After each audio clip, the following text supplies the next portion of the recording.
歡迎大家嚟到黃青霞同埋陳金怡學歷關注組。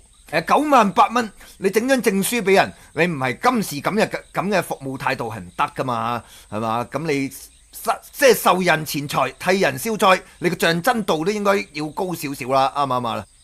呢位就係水哥，相信大家都認得佢把獨特嘅聲線，每晚陪住我哋。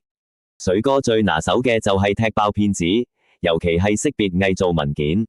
過去2年，我喺佢身上學到好多嘢，希望可以學以致用。知嗰間律師樓啦，咁嗰啲資料就遮住咗啦，即係銀行 number 啊嗰啲等等，咁就係今次就係費用就係4萬蚊啦。咁啊平時平啲嘅，係啊，今次就係掃埋出嚟啦，費事陣間人哋又話，你求其整封律師信，可能話2000蚊都唔使咁樣，之後又喺度呃人咁樣，佢話賺課金都賺翻噶嘛，咁你今次4萬蚊唔會賺得翻啦，係嘛？嗱，如果我繼續玩落去呢，即係如果警方或者律政司嗰方面呢，咁我再使多啲錢就係使6位，即係如無意外就係使6位數。我當然我係好想使到呢啲錢㗎，冇問題嘅。佢梗唔識做生意啦，同埋邊度有人咁樣做生意嘅？你梗係要計埋個人工㗎啦。你做生意會唔會就係扣翻？喂個本收翻個本就算數咧？冇可能啦！你叫我譬如我做一門生意，我抌咗個本。假設抌咗2萬蚊落去，你叫我收翻2萬蚊，我真係睬你都傻啊！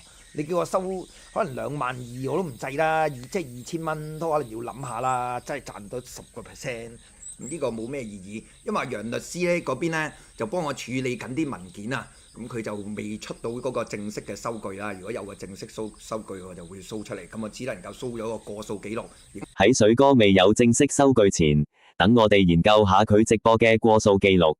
水哥話律師費4萬蚊，但記錄寫40.000港幣，有冇誤會成40蚊港幣呢？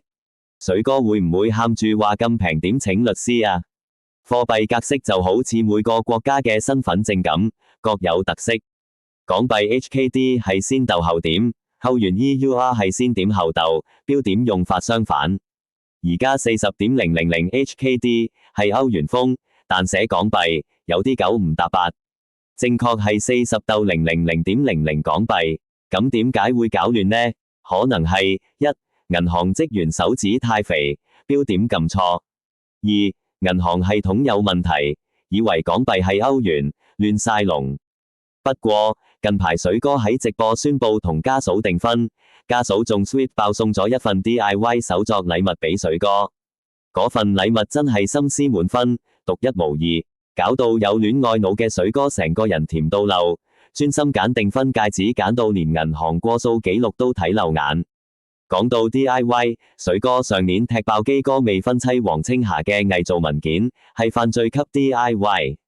而水哥未婚妻家嫂送俾水哥嘅手作禮物，係愛嘅 DIY。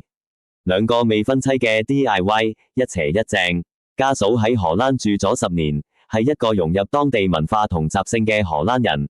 但過數記錄嘅歐港 fusion 風係銀行嘅疏忽，家嫂份人又真又純情兼賢良淑德，一定唔關佢事，千祈唔好對號入座。咁銀行真係要檢討下。至於今次將銀行過數記錄確實係有問題，我哋嚴正呼籲班黑粉，千祈唔好借題發揮，再老屈家嫂。相信水哥遲啲會解釋一下將銀行過數記錄。記住留意下一集，繼續分析將過數記錄。咁梗係講金唔講心啦。你知唔知有限？你知唔知呢啲咁嘅我哋點解咁講咧？其實咧，呢啲咩攞嚟逃下稅啊，間公司年蝕錢啊，做下數啊，成日都有呢咁嘅公司，全部都有限公司。